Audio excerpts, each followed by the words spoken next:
मध्य प्रदेश के कैबिनेट मंत्री कैलाश विजयवर्गीय ने कमलनाथ के बीजेपी में आने की चर्चाओं और अटकलों पर बड़ा बयान दिया। उन्होंने जबलपुर में पत्रकारों से सवाल जवाब के दौरान कहा कि फिलहाल हमारी पार्टी को कमलनाथ जी की कोई आवश्यकता नहीं है। आगे चुटकी लेते हुए कैलाश विजयवर्गीय ने कहा कि कमलनाथ जी जैसे समझदार नेता कैसे धोखा खा गए। उज्जैन और इंदौर के बीच 2 साल में 6 लेन पूरा हो जाएगा। इसके बाद उज्जैन और इंदौर दोनों ही शहरों के विकास को पंख लगेंगे। मुख्यमंत्री डॉक्टर मोहन यादव और उनकी कैबिनेट की मंजूरी के बाद दोनों ही शहरों के बीच दूरी और समय भी कम हो जाएगा। 6 लेन बनने से दुर्घटनाओं में आंकड़ा भी नीचे आ जाएगा। बीजेपी विधायक के मुताबिक जल्दी इसको लेकर टेंडर निकालने की प्रक्रिया शुरू की जाएगी। मध्य प्रदेश के पूर्व मुख्यमंत्री और राज्यसभा सदस्य दिग्विजय सिंह ने स्वीकार किया है कि इस वक्त कांग्रेस संकट में है। हालांकि उन्होंने पार्टी छोड़ने वाले कांग्रेसियों को संदेश देते हुए ये भी कहा कि जो नेता ईडी और सीबीआई के डर से जाना चाहते हैं वे चले जाएं।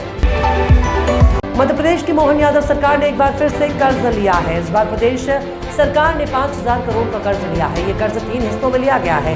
आपको बता दें कि वित्तीय वर्ष 2023-24 में अब तक प्रदेश सरकार 27,500 करोड़ का कर्ज ले चुकी है। मध्य प्रदेश सरकार ने 20 फरवरी को बाजार से 5000 करोड़ रुपए का कर्ज लिया है। राहुल गांधी के बयान पर समाजवादी पार्टी सांसद डिम्पल यादव ने कहा कि मैंने इस तरह का बयान नहीं सुना है, लेकिन मुझे जरूर पता है कि यूपी के युवा बेरोजगार घूम रहे हैं और उनके पास काम नहीं है, तो वे हताश है। सरकार नौकरी नहीं दे पा रही है, पुलिस की नौकरी आती भी है तो वो जांच का विषय बन गया है। पूरे भारत का किसान भी आज परेशान है। देश के सबसे बड़े राज्य उत्तर प्रदेश में अंततः भारतीय राष्ट्रीय विकासात्मक समावेशी गठबंधन को सीट शेयरिंग की मंजिल मिल गई है। समाचार लिखे जाने तक उत्तर प्रदेश पहला राज्य है जहां कांग्रेस की गठबंधन समिति को सफलता मिली। सूत्रों का दावा है कि कांग्रेस यूपी में 17 सीटों पर चुनाव लड़ेगी। सूत्रों का दावा है कि कांग्रेस 17 सीटों पर चुनाव लड़ेगी। सूत्रों का यह भी दावा है कि कांग्रेस महासचिव प्रियंका गांधी वाड्रा ने भी सपा प्रमुख अखिलेश यादव से फोन पर बात की है। हालांकि अभी तक ये स्पष्ट नहीं हो पाया कि कांग्रेस किन सीटों पर चुनाव लड़ेगी।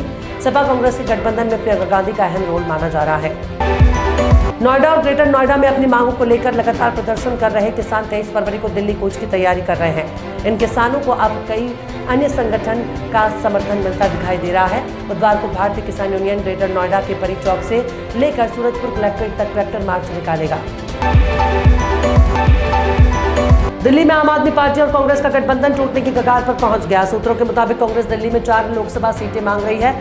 सूत्रों की माने तो आपका कहना है कि कांग्रेस गठबंधन करना ही नहीं चाहती।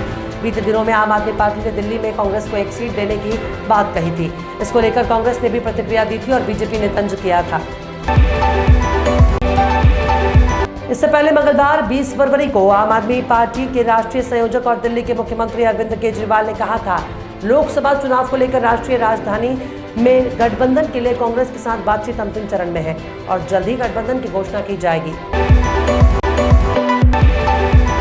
चंडीगढ़ मेयर चुनाव विवाद पर सुप्रीम कोर्ट के फैसले के बाद बीजेपी लगातार विपक्षी पार्टियों के निशाने पर है। इसी कड़ी में आम आदमी पार्टी के नेता और दिल्ली सरकार में मंत्री गोपाल राय ने बीजेपी की केंद्र सरकार को घेरा। उन्होंने कहा कि बीजेपी सत्ता के अहंकार में है, बीजेपी के लोग संविधान को नहीं मान रहे हैं। देश की राजधानी दिल्ली में पश्चिमी विक्षोभ का असर देखने को मिल रहा है। इस कारण राजधानी के ज्यादातर इलाकों में सोमवार आधी रात के बाद तेज हवा के साथ हल्की बरसात देखने को मिली।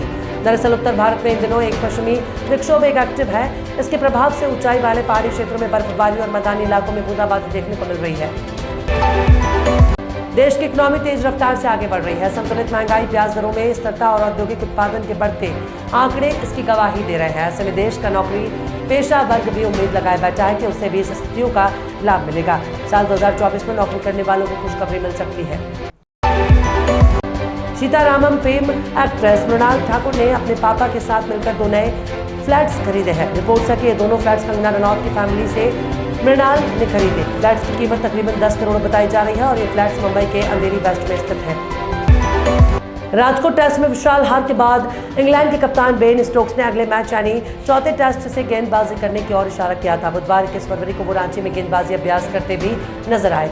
इसके बाद से कयास लगाए जा रहे हैं कि आखिरकार 8 महीने बाद एक बार फिर स्टोक्स का ऑलराउंडर रूप सामने आने वाला है।